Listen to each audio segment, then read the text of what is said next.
All right. There is a variety of YouTubers online, mostly on the right wing, that produce just the most garbage, lazy, useless content you can possibly imagine. And that's coming from me. My content is arguably pretty lazy because it's stream clips, but somehow these people manage to outdo it, okay? I like to call them, well, I don't know if I actually have a name for them. They're just grifters. They actually are grifters. The people that I'm referring to, grifter gets used incorrectly a lot, but the person I'm referring to right now and the broader community I'm referring to right now are absolutely fucking grifters in every shape, way, and form, okay? Now, one good example is the quartering. Who's literally admitted that he doesn't give a fuck about what he talks about and he's just doing it for money. He's admitted it in videos, basically. Remember when he used to, like, the quartering used to start a lot of his segments by, like, let's say Brie Larson did a thing and he was going to make his 50th video on Brie Larson. He would start the segment or his video by looking up how expensive it is to get a thing that he wants to get because he knows he's going to make a lot of money off of the video. And so he's just, like, sort of owning it, which, you know, is respectable. Believe it or not, the quartering's first name is Jeremy, and there's another person named Jeremy who makes very similar content to the quartering, but somehow even worse and more despicable, surprisingly. I know, it's wild, right? I introduced all of you today Geeks and Gamers, probably one of the most notorious people in the fandom Menace, which I'll explain momentarily in more detail. He basically just makes really shitty clickbait reactionary videos. A lot of it, especially lately, has been about how Star Wars has been destroyed by social justice warrior Disney. You may also know of Geeks and Gamers for his, I kid you not, hundreds. I'm not joking. We've counted them on stream before. Hundreds of videos on Brie Larson, the actress who plays Captain Marvel in the MCU. It's fucking wild, dude. It is fucking wild how much of a piece of shit this guy is.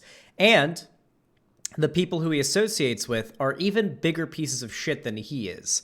I actually recently debated him. Not recently, this is a long time ago. It was only about 5 minutes because he pussied out really quickly and left.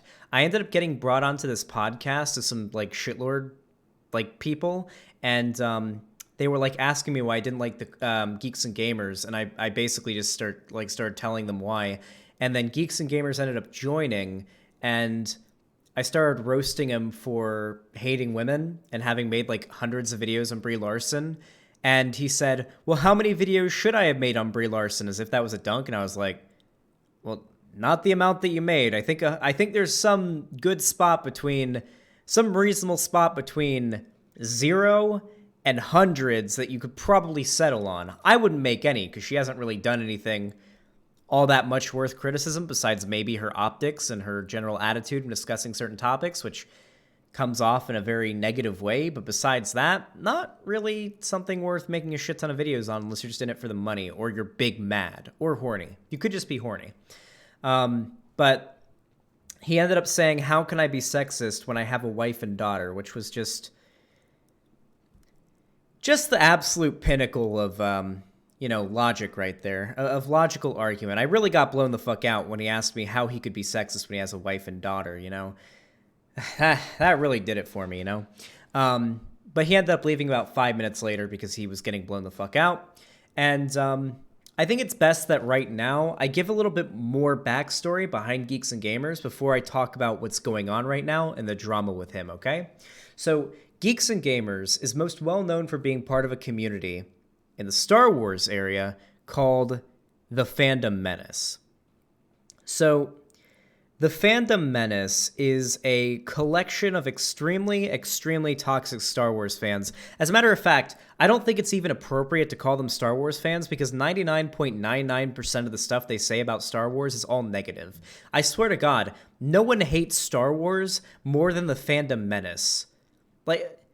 Like, seriously, what the fuck? And the funny thing about these people is that they basically have set their entire online personas around hating, despising the fucking sequel trilogy. They can't stand it. The Disney Star Wars movies, they fucking hate the sequel trilogy, which, don't get me wrong, I'm personally not the biggest fan of the Star Wars sequel trilogy. They don't really do too well in comparison to the original trilogy, and I think they're definitely better than the first two prequel movies. I don't think any of them beat Episode 3. I don't think any of them beat Revenge of the Sith. I'm sorry. None of the sequel movies beat Revenge of the Sith. Though, funnily enough, they basically built their entire personality cult around Star Wars. Would it even be a personality cult? I don't know. So their cult around Star Wars around the prequels, which up until pretty recently, on the grand scheme of things, were very underappreciated and very hated even. And these people are unbelievably toxic. They are very, very toxic. They're the type of people that send death threats to actresses like, I think her name is Kelly Marie Tran, the woman who plays the character Rose Tico in the sequel trilogy. And I bring up this example specifically because it becomes relevant to this particular story. Now, why am I talking about the fandom menace? And what the fuck does this have to do with Zack Snyder? Well, as many of you guys may know, Zack Snyder is the director of the Zack Snyder cut of the Justice League movie, which I watched last night. It was pretty good for a DC movie. Credit to Zack Snyder for making a DC team-up movie actually enjoyable. I imagine it's a lot better than the original theatrical cut. I heard that I also heard that in the theatrical cut, a shit ton of character arcs for specifically and almost exclusively characters that were not white were cut.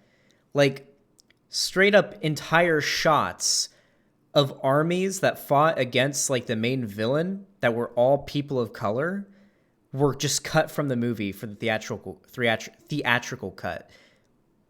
And we're obviously in Snyder's cut. They also basically cut out all of Cyborg's arc, which is odd. But I watched the Snyder cut last night. It was an enjoyable watch. Very long, but I liked it. And I thought it was definitely worth watching. I had to do my research on this Snyder guy before getting into this. And something you guys have to understand, I feel like many of you may already know this, because I'm not a DC fan. I don't care about DC. I'm much more of a Marvel guy. And even I know that release the Snyder cut has been trending and has been a common phrase for an ungodly amount of time. Ever since the original movie came out, people have been demanding and begging for the Snyder cut of Justice League. Isn't it in segments? It's in parts. It's like different chapters of the story, right? And we finally got it. People, especially in the nerdy community, have been foaming at the mouth for Zack Snyder's cut of this movie. Which is great, right? So it just released. And our boy Zack Snyder went on a podcast.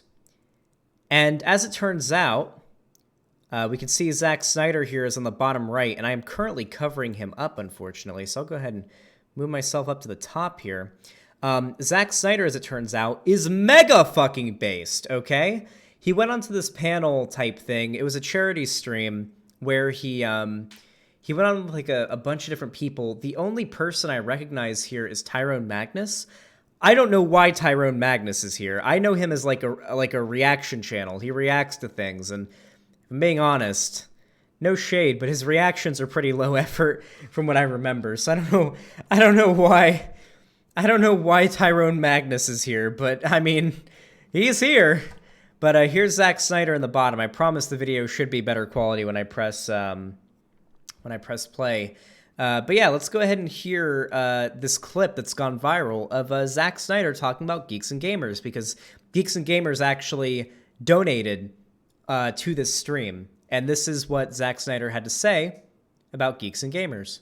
Just a quick thing before we get started. I know that on our donation page, we still have the Geeks and Gamers logo. I just want to say that I really, we talked about this, and we're really not affiliated with Geeks and Gamers as far as I'm concerned, and I really just want to make that clear.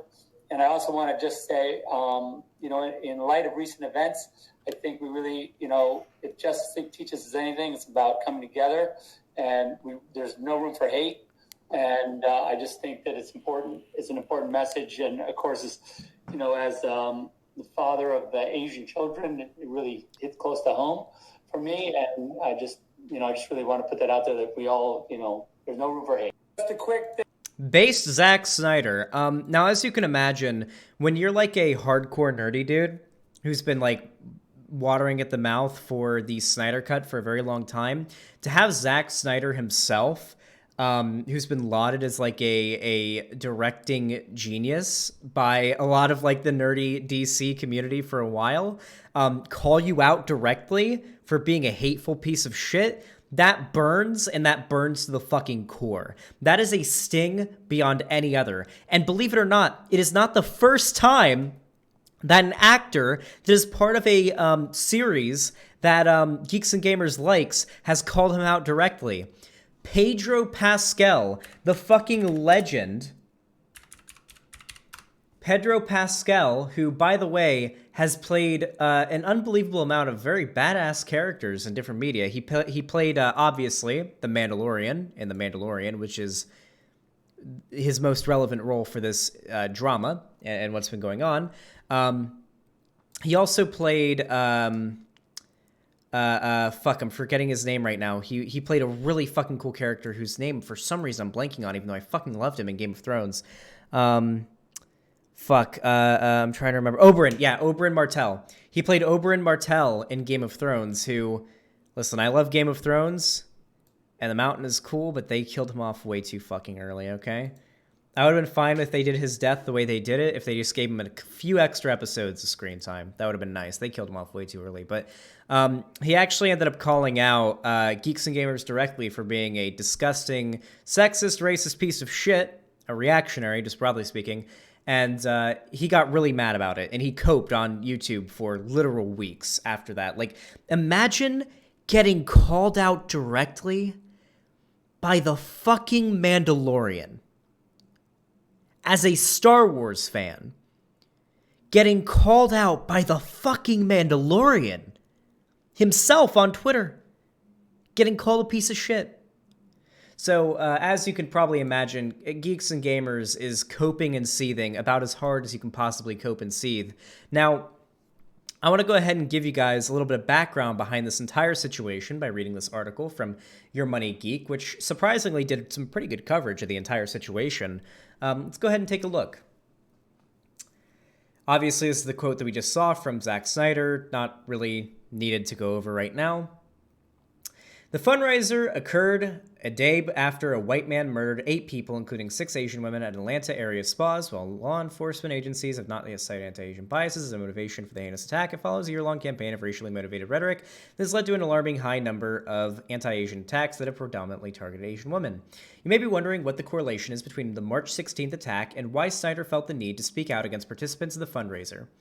Geeks and Gamers and their known associations across YouTube and other social media platforms have a long and detailed history of racist, sexist, and bigoted attacks against franchises that they perceive as pushing woke narratives. In other words, they've targeted any franchise that has featured women or bi people of color. I assume, wait, bi POC? Like, bi? I assume, does the bi stand for, like, bisexual? I don't know. People of color and LGBT people in prominent roles in their story. In a recent video published by Rewriting Ripley podcast, Geeks and Gamers, among other notable gamergators, were cited as part of an alt-right radicalization that has swept across pop culture communities on YouTube and Twitter. The video highlighted former DC Comics artist Ethan Van Sciver. This person is very important. Oh, Black and Indigenous is what the BI stands for. Okay, cool. I've seen that phrase before, but I never knew what the acronym stood for, but that actually makes sense. This guy becomes very relevant to this. He's an ex-DC artist who is now a reactionary YouTuber. When I say reactionary, I mean basically alt-right. We'll see some of the shit he's done, and he's very, very close to Geeks and Gamers. Who uploaded an hour-long video of him unboxing, beheading, and dismembering Rose Tico action figures in 2018. So for those of you guys that don't know, Rose Tico is this woman in Star Wars. She's in the last two movies of the sequel trilogy, and reactionaries really hated her for, well, she's not white and she's not a man, so I guess you can probably wonder why. The fandom menace bombarded the actress that plays her, Kelly Marie Tran, with an unbelievable amount of death threats and hate messages and all sorts of horrible attacks, as you can imagine. These are right-wing nerds on the internet, after all. This is what they do. A month following that upload, Van Sheever uploaded a video of him unboxing a Rose Tico Funko Pop entitled Funko Pop Rose Tico Quick Review, thanks to Geeks and Gamers, so citing him in the title. The video featured him derogatorily speaking to the action figure before eventually dropping the figure into the recycling bin and crushing it beneath his boot. The top comment on the video is from Geeks and Gamers. While the actions in these videos targeted plastic action figures, the videos are filled with hateful comments about the character and, by extension, actress Kelly Marie Tran. Beneath all the videos discussing Rose Tico on his page, the comment section are filled with comments that perpetuate harmful and dangerous anti-Asian rhetoric that have real-life ramifications. Ethan Von Schriever received a special thanks in the credits of Zack Snyder's Justice League for his work on the Flash comic books during his tenure with the company. Following Zack Snyder's statement at the 1 hour and 5 minute mark of the fundraiser, that atmosphere of the stream for some of the participants turned chilly, as did the comments beneath the video that lashed out against Snyder. He remained on the stream for another 50 minutes. Immediately after the stream concluded, Geeks and Gamers started a stream to refute Snyder's statements. By this, they mean a cope stream, a complete cope stream. A thread of highlights has been compiled by journalist and Twitter user Your Only Hope, Jeremy Griggs, and the founder of Geeks and Gamers alleged that he had warned Snyder about associating with him and what that would bring with it. As their stream went on, they revealed details of alleged private conversations they had with Zack Snyder. Snyder's 45-second statement inspired numerous 3-hour hate-fueled videos on YouTube by associates of Geeks and Gamers and similar communities who felt betrayed by Snyder's combination of their hateful rhetoric. So this, I believe, comes from the Cope stream that Geeks and Gamers attended with all of his, Cope bros. And yeah, let's go ahead and take a look at this 20-second clip. Team YouTube actually responded to it and said, jumping in, we passed this along to our review team. Also, please flag this video and any others that may violate our guidelines so we can look into them. They really appreciate it. So it seems like what happened here is that in their Cope stream that they did, they broke YouTube's TOS. I haven't seen this clip before. I actually haven't watched it. It may be completely fine. I don't know. Let's watch together. This is from the Cope stream that Geeks and Gamers and all of his boys did, including Young Rippa59, who I've blown the fuck out in many a video before. Let's go ahead and check out the Cope stream. Stop you from killing Chinese people. And to me, no, he'll never stop me from killing Chinese people. Ever. I don't care how many movies he makes. We haven't killed enough. Give me a Tommy gun and line them up against the wall, as the great Stan Lee once said. Hashtag nuke China, right. That's right. Okay. Stop you from killing Chinese people. Oh, there it goes. It's repeating. So that was just a small clip. Granted, it's probably taken out of context, but I don't think the context would make much of a difference. And YouTube's apparently taken it down and has requested that people report any more shit like that. So yeah, this is the community that Geeks and Gamers hangs out in, and we could probably dig way more into this rabbit hole if we wanted to, but I really do have to say, it is phenomenal seeing how these, really large beloved figures within, the, that make this sort of, very nerdy content, people, and I'm talking about Zack Snyder, not the YouTubers, by the way. It is lovely when you see actors in Star Wars movies and in Game of Thrones, and you see the director of the much fucking anticipated cut of Justice League calling out these people by name and blowing them the fuck out, okay? Because I want this to continue happening, and it's gonna keep happening, because guess what? For those of you guys that don't know, the comics industry has for a long time been extremely, extremely progressive. It may not seem that way based on the fan bases that have sort of coalesced around these communities, but believe it or not, even the comic community, the people that read the comics, are actually pretty progressive. You wouldn't think that if you looked at someone like Geeks and Gamers in the Quartering, but something you have to remember is These people aren't actual fans of this media. I think, hold on, Vadim, if you guys want to see really good evidence at how little these people actually know about the like fandoms they claim to be a part of, I think it was Creationist Cat the Quartering. Creationist Cat, aka Vadim, made a fantastic video about comics. I'm gonna try to find it right now.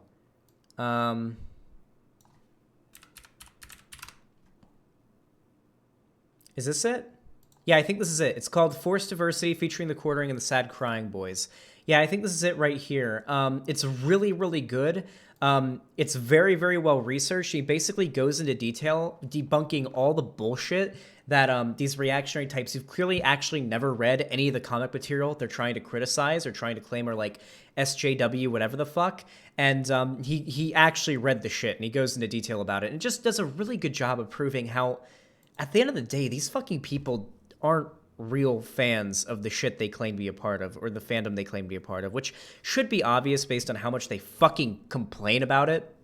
But still, I have to say, it is fantastic seeing these people get torn apart, because at the end of the day, the comics industry has always been very progressive. I mean, Captain America, one of the most recognizable comic book characters of all time, his debut on the cover of his first issue was him punching Hitler in the face before he went to war with Germany in World War II, back when it was considered pretty taboo to shit-talk the Nazis, because America was not all that against the Nazis before Pearl Harbor was bombed.